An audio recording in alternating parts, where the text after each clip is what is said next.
नमस्कार, welcome to T3 skill centre. Software engineering की इस सीरीज में आज हम लोग बात करने वाले हैं सॉफ्टवेयर डेवलपमेंट लाइफ साइकिल के बारे में, जो कि सॉफ्टवेयर इंजीनियरिंग का रीढ़ का हड्डी है। अगर आप सॉफ्टवेयर फील्ड में काम करने जा रहे हैं या आप काम कर रहे हैं या कोई सॉफ्टवेयर बनाने के बारे में सोच रहे हैं कि कैसे सॉफ्टवेयर को डेवलप करें, तो ये कंसेप्ट, ये जो इस वीडियो में मैं बताने वाला हूँ, उस चीज़ को आपको समझना बेहद ही जरूरी है। इसका प्रोसेस क्या होता है, इसलिए नीड क्यों है, इसका नीड क्यों है और ये क्यों आया, दूसरा कि होता क्या है, ये सारे चीज हम लोग इसमें देखने वाले हैं। तो ये सॉफ्टवेयर से related, software process, development process से रिलेटेड सारे चीज को जानने के बारे में इस वीडियो में आप जरूर देखें।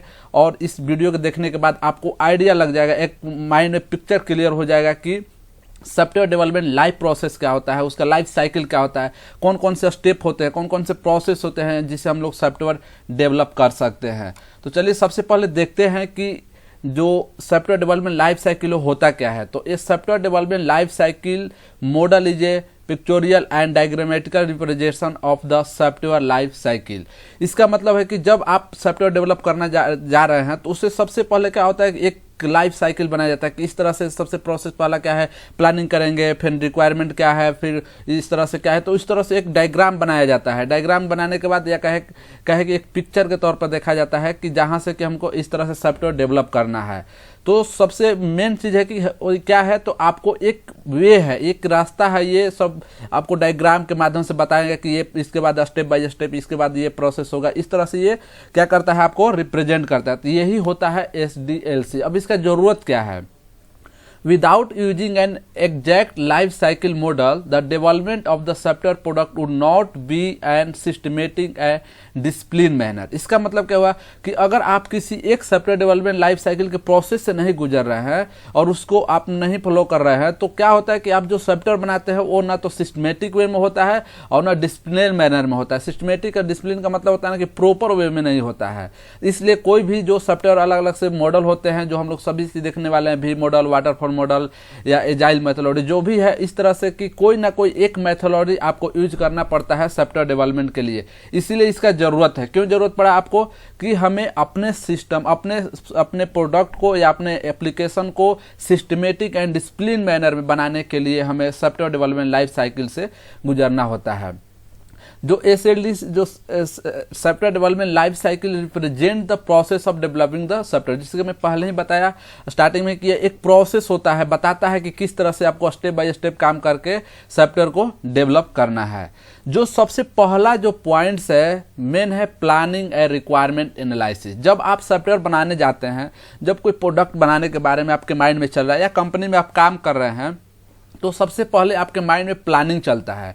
इसके बाद रिक्वायरमेंट एनालिसिस की उस पर क्या रिक्वायरमेंट है, किस तरह से काम करना, ये सारे चीज आपको अपने माइंड में इसको एनालाइज करना पड़ता है। नेक्स्ट है कि डिफाइनिंग द रिक्वायरमेंट्स। जब प्लानिंग हो जाती है तो इसके बाद रिक्वायरमेंट क्या क्या है।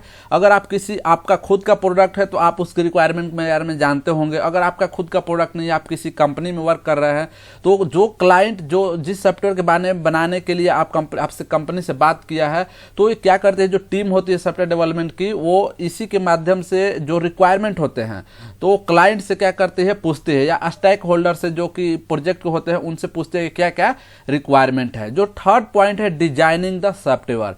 जैसे कि मैं बताया कि software development life cycle software engineering का रीढ़ का हड्डी है, या सॉफ्टवेयर डेवलप करने के बारे में उसका रीढ़ का हड्डी है, उसी तरह एक सॉफ्टवेयर को बनाने में जो पहला हम लोग देख रहे पॉइंट्स प्लानिंग, दूसरा कि आपका जो रिक्वायरमेंट है, और जो थर्ड है डिजाइनिंग, ये इसका रीढ़ का हड्डी है। कहने का मतलब कि आपके प्रोजेक्ट का जो सॉफ्टवेयर जो बनाने जाते हैं वहां पे आपको डिजाइन किया जाता है। डिजाइन किसी न किसी प्रोग्रामिंग लैंग्वेज में होता है, जैसे कि आपके पास अगर कोई भी प्रोग्रामिंग लैंग्वेज का नॉलेज है, जैसे सी हो, C++, जावा, पाइथन, C# या गो लैंग्वेज, किसी भी एक लैंग्वेज में आप क्या करते हैं, उस कोड को बिल्ड करते हैं उस प्रोजेक्ट से रिलेटेड या उस सॉफ्टवेयर से रिलेटेड, जहां से कि आप अपना जिस तरह से जो वर्क परफॉर्मेंस कराना चाहते हैं, जो प्रोसेस या कहे कि जो भी काम करना चाहते हैं, तो उससे रिलेटेड क्या होता है कि यहाँ पे प्रोग्रामिंग को बिल्ड किया जाता है।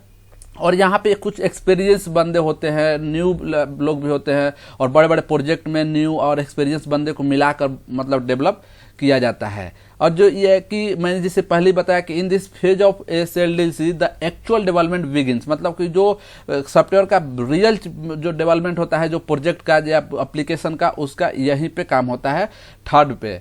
जो नेक्स्ट पॉइंट है टेस्टिंग। टेस्टिंग में क्या होता है कि जब आपका सॉफ्टवेयर बन गया तो सॉफ्टवेयर के बनने के बाद आपको वहाँ पे एक सॉफ्टवेयर डेवलपमेंट सॉफ्टवेयर टेस्टिंग की टीम होती है, उसके माध्यम से क्या किया जाता है, आपको टेस्ट किया जाता है। वहाँ पे अलग अलग तरीका से टेस्ट किया जाता है। यूनिट टेस्टिंग होता है, इंटीग्रेशन टेस्टिंग होता है, सिस्टम टेस्टिंग होता है, एक्सेप्टेंस टेस्टिंग होता है कि क्या मैं जिस वर्क के लिए अपने सॉफ्टवेयर को बनाया हूँ उस पर वो काम कर रहा है कि नहीं कर रहा है, तो उससे रिलेटेड काम होता है। नेक्स्ट जो होता है डिप्लॉयमेंट। डिप्लॉयमेंट क्या हुआ कि जब आपका सॉफ्टवेयर बन गया तो सॉफ्टवेयर को बनने के बाद टेस्टिंग भी होगी कि नहीं मेरा जो सॉफ्टवेयर मैंने जो बनाया वो प्रॉपर्ली काम कर रहा है। तो अब यहाँ पे डिप्लॉयमेंट का आता है कि रियल में आपका काम करना, मतलब आपका एप्लीकेशन काम करने के लिए रेडी है, और जो जिस क्लाइंट का सॉफ्टवेयर होता है उसे वहाँ पे मतलब डिप्लॉयमेंट कर दिया जाता है, ताकि वहाँ से वो रियल मतलब रियल में काम करना स्टार्ट करता है। जो 7th पॉइंट होता है कि मेंटेनेंस, कि जब आपका सॉफ्टवेयर बनकर रेडी हो गया तो यहाँ पे जो है आपका मेंटेनेंस से काम करना, कि वो मतलब फेलुअर है कि नहीं, कोई इशू आता है तो सॉफ्टवेयर द्वारा, सॉफ्टवेयर कंपनी द्वारा मैनेज किया जाता है, या वहाँ उसका कुछ टीम होती है जिसे कुछ टास्क दे दिया जाता है कि ये प्रॉब्लम आता है, तो मेंटेनेंस से काम होता है आपके एप्लीकेशन का। तो ये था आपका total point software development life cycle के बारे में। आई होप कि आप लोगों को आइडिया लग गया होगा कि सॉफ्टवेयर डेवलपमेंट लाइफ साइकिल क्या होता है, और मेन जो इसमें है आपका कोडिंग है, यानी प्रोग्रामिंग लैंग्वेज है।